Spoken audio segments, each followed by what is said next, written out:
હવે 2005 નો ઠરાવ જે ખાલી આપણા માટે નથી, બધા જ કર્મચારીઓ માટેનો છે. પણ જ્યારે આપણે વિધાનસભા વખતે આંદોલન કર્યું ત્યારે આપણને સરકારે કમિટમેન્ટ આપ્યું હતું અને માનનીય મુખ્યમંત્રી આના માટે પોઝિટિવ છે જ. આપણે કોઈ આંદોલનો કરવાની જરૂર નથી, કારણ કે 2005 પહેલા ભારતીય જનતા પાર્ટીની ઉત્તર પ્રદેશની સરકારે પણ હમણાં ઠરાવ કરીને આપી દીધો છે.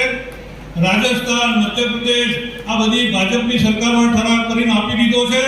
એટલે માનનીય મક્કમ મુખ્યમંત્રીનું બિરુદ મળ્યું છે અને 156 બિલની આગળ છે. એ આપણા ગુજરાતના લાખો કર્મચારીઓના હિતમાં 2005 પહેલાનો ઠરાવ જેમના હાથમાં છે એ ચોક્કસ પૂરો કરશે. હવે એક નાનો વિષય 2005 પહેલાનો ઠરાવ જો પૂરો થઈ જાય અને મારા એક્સપર્ટ મિત્રોની બદલી થઈ જાય એટલે ભયો પછી કશું બાકી રહે, પછી બધું પછી જય જય જય ગરવી ગુજરાત. મિત્રો, ખરેખર આપણા સૌનો આનંદ